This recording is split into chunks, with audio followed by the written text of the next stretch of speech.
Y'all have to see this video. Brace yourself because Gypsy's really tripping. I really want y'all to drop your comments down below. She thought she was somebody. But y'all let me know what you think. Hey y'all.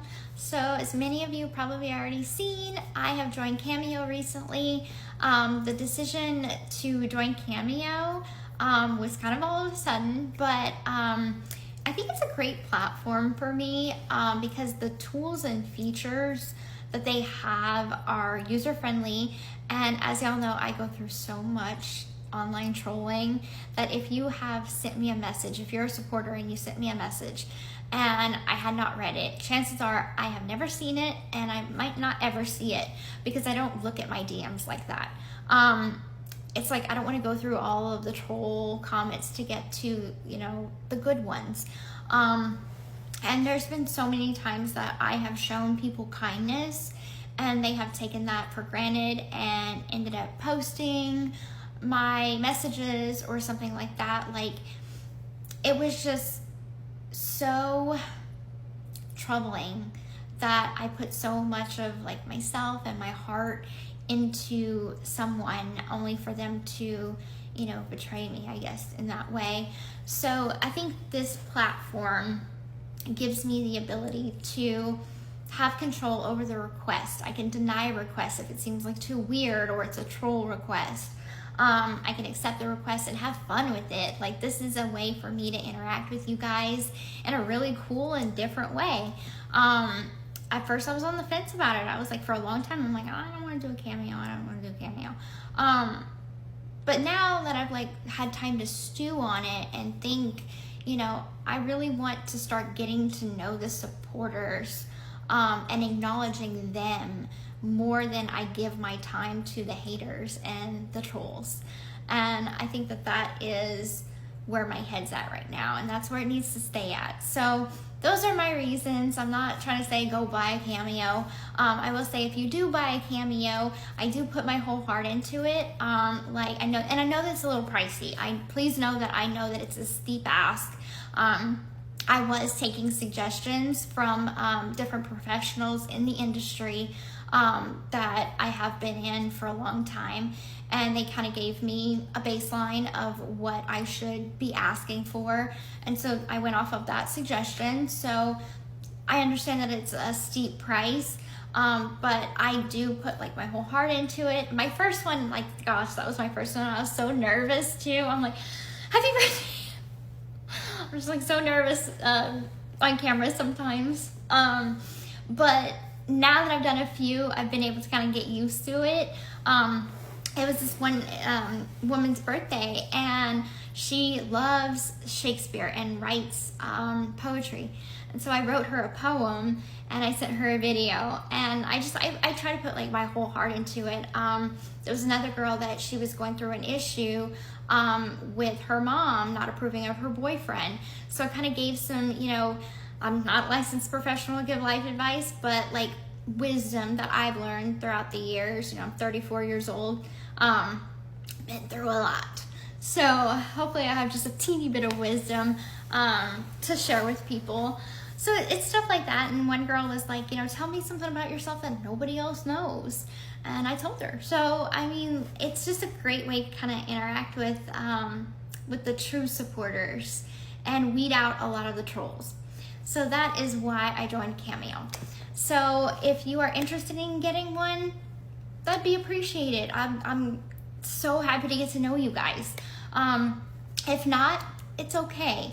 But I just wanted to hop on here and explain why I joined, and yeah, I'm just looking forward to getting to know each of you a little bit more personal on that level. All right, have a good rest of y'all day.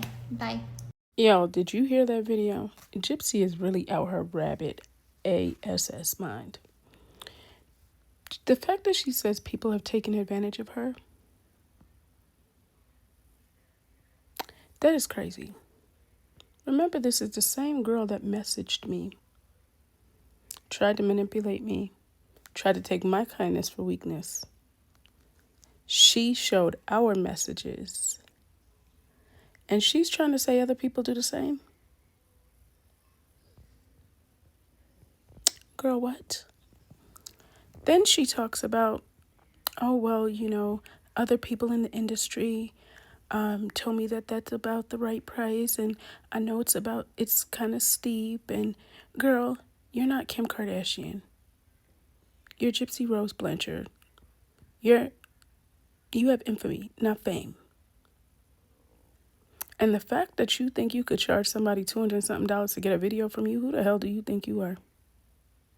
That's crazy. Like, that's really crazy. This girl has like a lot of nerve. I can't be the only one sitting here like, what the hell are you talking about, girl?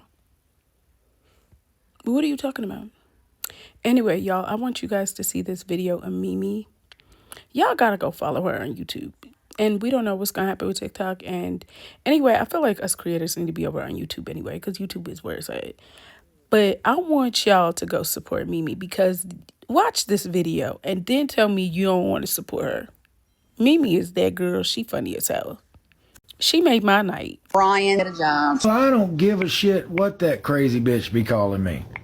You know my honest opinion, no job Ryan is what Christy be calling you. I don't give a fuck what Christy says. I don't care who likes it or not. I could care less what Christy fucking Blanchard thinks of me. They need to realize, or they need to think before they talk at us sideways. What if... I don't give a fuck what Christy says. Take that anger out on his ass over there in Lake Charles, not on me. He declined, and he's just going to continue to sit on his couch and talk trash, and that's...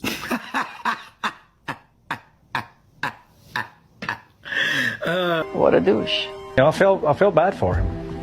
I wouldn't call him a douche about it. Christy's on live to her 4 or 5 people. She can say whatever the fuck she wants. Good for her. Sorry that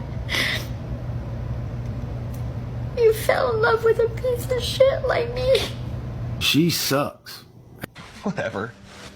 Who's worse of a person, Christy or Ken? Let's do that. Fuck it. I never freaking questioned it. Let's do it. Why you're creating this scenario. I like it. Who's worse? Christy's red, Ken's blue. Who y'all think's a worse person? Red one. Holy shit. So scrumptious. So Lori Harvey popped out in Mexico, and guess who's right there snuggled up with her like a Build-A-Bear? Dameson. The ex, y'all, they were caught in a daybed kissing, cuddling, and full-on PDA. Okay? You already know the internet is clocking in. Now, this is the same Dameson she dated for about a year before calling it quits back in 2023. Everybody swore it was over, done, dusted, and deleted. But baby, vacations don't lie. You don't fly out to a luxury resort in Mexico just to be friends with your ex. Okay?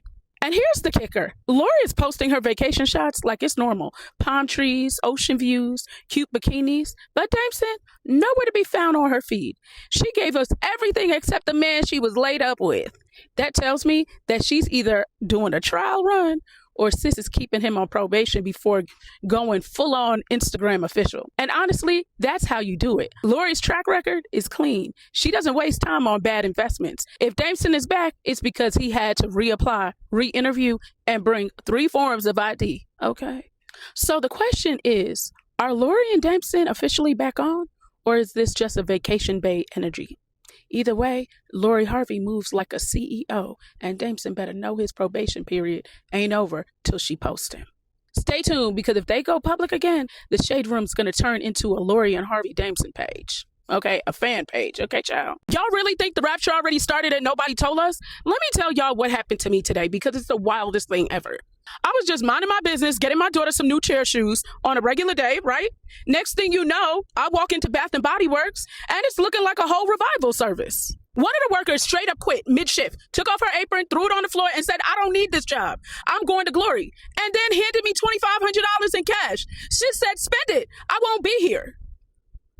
Like, what? I thought this was just a TikTok joke. I didn't know y'all was for real. Like, at what point are y'all gonna stop playing? I'm standing there clutching my daughter's sneakers like, huh?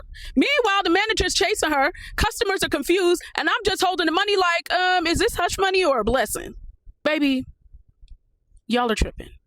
Y'all are tripping. So if the rapture is really tomorrow, I'll be at home with my baby and her chair shoes and my stack of money that I got at Bath and Body Works, because y'all, I don't know. I don't know. And sis, I'm not giving cash back, okay? I don't do that. Y'all see what just happened with Jimmy Kimmel Live? Let me break this down because this right here proves when people band together, we can actually make a difference. Jimmy Kimmel made a joke towards MAGA, and people weren't having it. Viewers called it out, the FCC chair weighed in, and ABC actually suspended the show. And not one station, not one sponsor, but the whole machine hit pause. That doesn't just happen because one person complained. That happened because people moved as a collective. Networks only listen when pressure gets loud, consistent, and unified. Now he's back Tuesday night. But here's the tea. Not every affiliate is going to air his show. Some are still saying, nope, that's the kind of ripple effect you get when communities push back together. So don't ever think that your voice doesn't matter, whether it's TV, politics, or your own city. When we band together, the impact is undeniable. This Jimmy Kimmel situation, it's not just about late night comedy. It's proof that collectively, action works, period. So Huda Mustafa is officially off the market with Louis Russell? Red carpet pics, roses, Be Mine balloon, and the internet's swooning. I'm sitting here like, this ain't just romance. It's rebranding. Let's unpack this because it really says a lot about her. So let's start with this. Huda was catching heat after Love Island. People were calling her manipulative, messy, and emotional chaos in a bikini. But now she's paired up with Louis, Netflix-approved hottie with quiet, loyal energy. What does that do? It balances her image. Suddenly, she's not the villain. She's the vibe. This is the oldest PR switch in the book. Pair unpredictable energy with someone stable, and boom, public perception gets softened. She's not toxic. She's misunderstood. The timing? Oh, it's suspiciously perfect. Weeks after the reunion, where she said she couldn't talk about her relationship for legal reasons, suddenly she's showing off rose petals and a boyfriend with balloons? Like it's a Netflix wedding special? Let's not ignore this. Louis was fresh off Perfect Match. And Huda, she got a trauma story turned into villain arc that she's been trying to rework. That announcement drops when the public heat has simmered down just enough to be received as a cute, not controversial. Here's where it gets tricky. I do think Huda has grown. She's opened up. She's being more honest. She's choosing someone who seems emotionally available. But don't get it twisted. This could also be a smart move. Louis is a safe, marketable partner. This couple prints brand deals. And remember, just because a relationship is real doesn't mean it's not also strategic. You can heal and plot at the same damn time, okay? Both things can be true.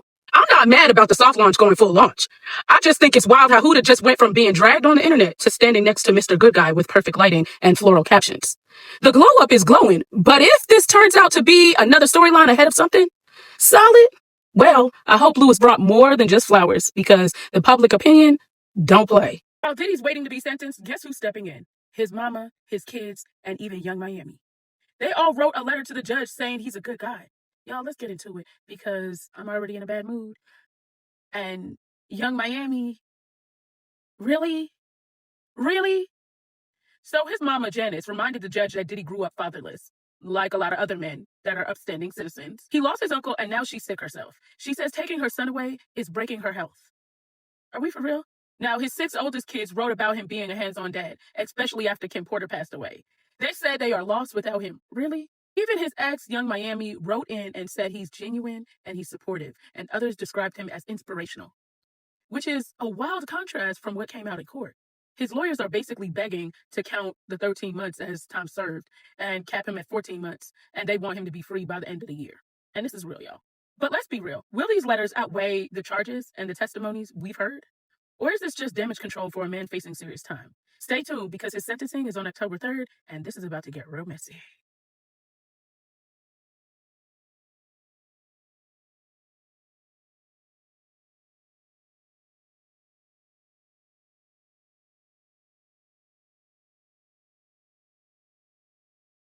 Let me get this straight. A 15-year-old girl was found dead in the trunk of a Tesla, registered to a celebrity musician, and her parents haven't said a single word? No press conference, no GoFundMe, no lawsuit, no outrage. The streets are talking, and what they're saying is, what if the family was paid off? Think about it. If your child was found dead in a public figure's car, wouldn't you be all over the news? But instead, we're seeing complete silence. Some people are thinking that the parents signed an NDA. Others are thinking there was hush money involved. Listen, I'm not saying they were paid. I'm saying it looks really convenient for somebody if they were. There's no public lawsuit, no interviews, no lawyer statements, no funeral announcements, not even a statement of grief from the family. Meanwhile, the LAPD is saying nothing. The coroner's cause of death is still deferred. The tour got canceled, the house got raided, and everybody else has gone quiet. Now, maybe they're grieving in private, but maybe there's a price to their silence, and it was written with zeros. And if that's true, somebody needs to start talking, because justice doesn't live behind NDAs. It lives in the open. Was it grief or a gag order? I'm just here to ask the questions that some of y'all are too scared to say out loud. So what do you think? Did Celeste's parents get paid off? What's taking them so long to lock up David? Even just for being a PDF. Like, I'm not really understanding this case at all, because I feel like they're letting a lot slide, and I'm trying to figure out why.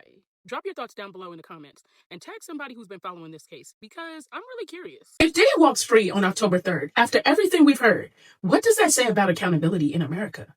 Let's break this down. Right now, his lawyers are asking the judge to count the 13 months that he's already served and let him out after 14 months in total. Meanwhile, the victims have testified about manipulation, violence, and years of abuse.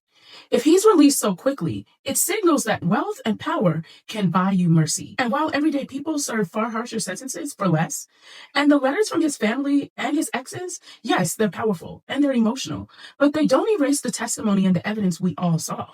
So if October 3rd comes and he's basically out, it won't be just about Diddy. It'll be a message that the system sends. Are celebrities held accountable? What do you guys think about mercy or privilege? How do you guys feel about this?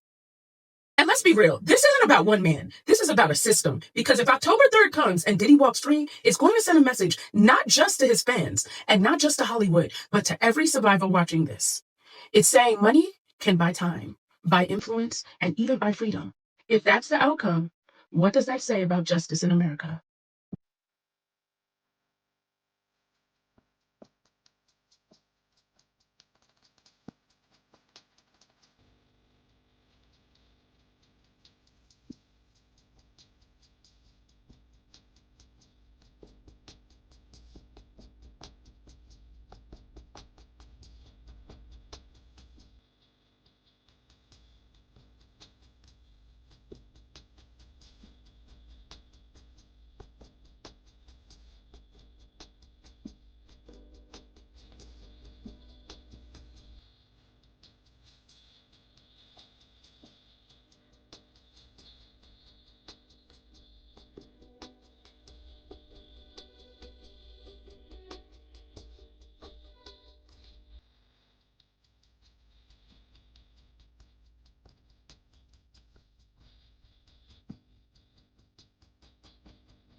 Drewski out here teaching survival skills without teaching. Y'all realize that?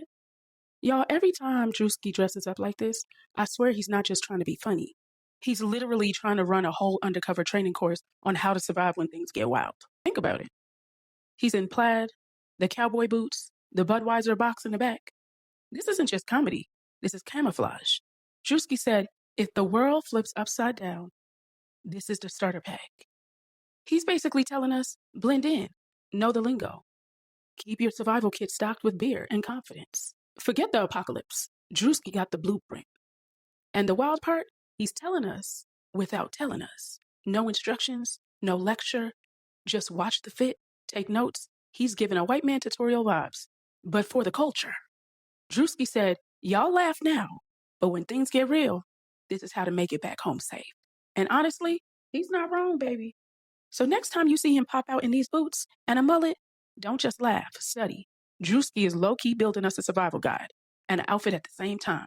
Respect the drip or get left behind. This the new Harriet Tubman, baby.